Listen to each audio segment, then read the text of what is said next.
Good morning. ప్రభువైన యేసుక్రీస్తు వారి పరిశుద్ధ నామములో అందరికీ శుభములు. ఈరోజు మన అనుదిన ఆత్మీయ ఆహారంగా అపోస్తులైన పౌలు కొరింథీ సంఘానికి రాసిన మొదటి పత్రిక 10వ అధ్యాయము 12వ వచనాన్ని ధ్యానించుకుందాం. తాను నిలుచుచున్నానని తలంచుకొనువాడు పడకుండునట్లు జాగ్రత్తగా చూచుకొనవలెను. తాను నిలుచుచున్నానని చెప్పుకుంటాడు చాలామంది. I'm strong, I'm powerful, I'm stable అని అనుకుంటారు. అబ్బాయి నేను పడేది ఏం లేదు, నేను చాలా స్ట్రాంగ్ ఉన్నాను, నా విశ్వాసంలో అన్కాంప్రమైజ్డ్గా ఉన్నాను, ఎవ్వరు వెనక్కి తిరిగేదే లేదు, ఐఎమ్ వెరీ స్ట్రాంగ్ అని అనుకుంటారు. కానీ వాళ్ళే పడిపోయే ప్రమాదం ఉన్నది. ఎందుకని అంటే నేను ఉంటాను, నేను చేయగలను, నేను వెనుదిరగను, నేను తొట్టిపడను అని అనుకుంటున్నప్పుడు దేవుని మీద ఉన్న నమ్మకం కంటే మన మీద మనకు ఎక్కువ నమ్మకం ఏర్పడుతూ ఉంటుంది, విచ్ ఈజ్ వెరీ డేంజరస్. అది చాలా ప్రమాదం. ప్రభు నన్ను నిలబెడితే ఖచ్చితంగా నేను నిలబడతాను అనాలే తప్ప, ప్రభు నన్ను పంపిస్తే నేను ఖచ్చితంగా పని చేస్తాను అనాలే తప్ప, నేను అది చేయగలను, నేను అది చేస్తాను, నేను అది సాధిస్తాను అన్నామా దేవుని కృపకు దూరం అవుతామనే సత్యాన్ని మనం గమనించాలి. తాను నిలుచుచున్నానని తలంచుకొని వాడు పడిపోకుండానట్టు జాగ్రత్తగా చూసుకునే వాళ్ళు, ఎందుకంటే వాడే పడిపోయే ప్రమాదం ఉన్నది.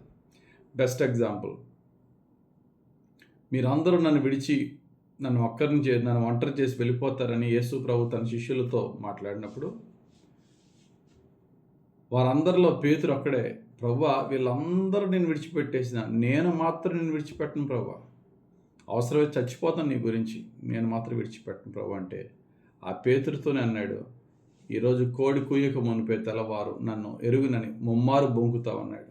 మత్తయి సువార్త 26వ అధ్యాయం 33వ వచనం నుండి 35వ వచనం వరకు కనబడుతుంది. మనకు ఆ స్టోరీ తెలుసు. పేతురు అన్నమాట.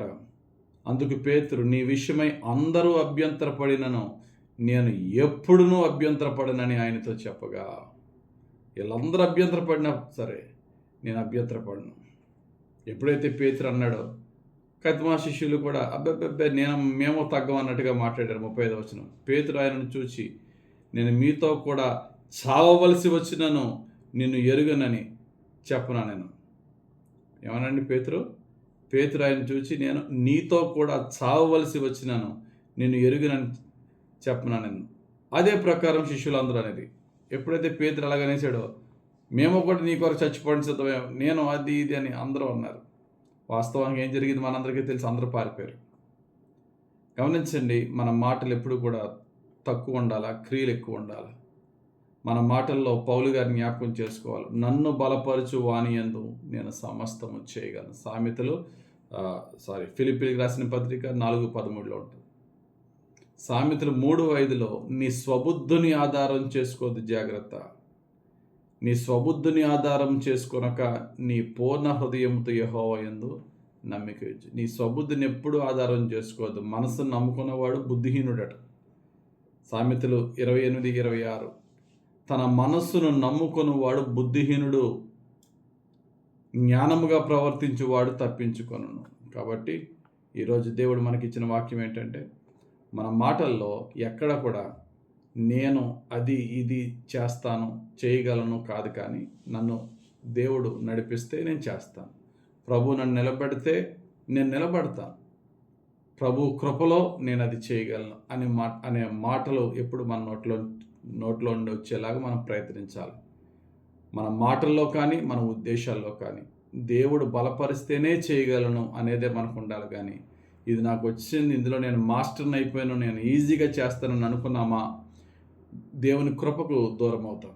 కాబట్టి let us depend on God strength, but not our own power or no own strength. మన సొంత బలము శక్తి మీద ఆధారపడదు, దేవుని శక్తి మీద ఆధారపడదాం. శక్తి చేత కాదు, బలము చేత కాదు, దేవుని ఆత్మ ద్వారానే మనం సమస్తం చేయగలం. దేవుడి తన పరిశుద్ధ వాక్యం మన జీవితంలో నెరవేర్చును గాక.